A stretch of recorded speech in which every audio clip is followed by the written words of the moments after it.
Hello everyone, কেমন আছো সবাই? আর এই যে গুপ্তিপাড়ার সেই বিখ্যাত রথ, এই যে রথের এখন কাজ চলছে, রং হচ্ছে। তা ভাবলাম একটা ছোট্ট ভিডিও করি। আর কি বলো তো, পুজো পুজো যেমন গন্ধ আসে, ঠিক তেমনই রথ রথ যেন গন্ধ পাচ্ছি। আমার তো ভীষণ মজা লাগছে। আর তোমরা যারা যারা এখনও গুপ্তিপাড়ার রথ দেখোনি, এবছরও কিন্তু চলে এসো, ঠিক আছে? দারুণ এনজয় হয়, দারুণ।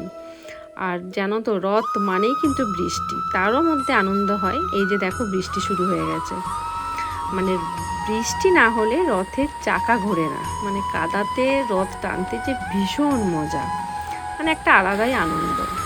যাই হোক, তোমরা এখনও যারা রথ দেখতে গুপ্তিপাড়ায় আসলে চলে এসো কিন্তু।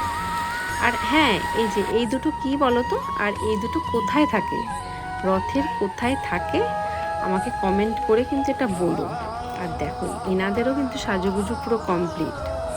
আর মোটামুটি সব দোকানই চলে এসেছে, মানে এখনও এনারা সব সাজানো গোছানো চলছে।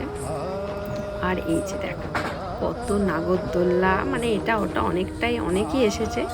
তোমরা কিন্তু কেউ মিস করো না গুপ্তিপাড়ার রথ দেখতে আসতে। প্রত্যেকে এসো।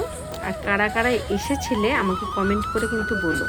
আর এই যে জগন্নাথ দেবের মাসির বাড়ি, প্রভু কিন্তু এইখানেই আসবে রথে করে ঘুরতে। তার তো ভীষণ জ্বর, তার জন্যে এখানেও কিন্তু কাজ চলছে সাজুগুজুর, মানে প্রভু আসবেন তার জন্যে।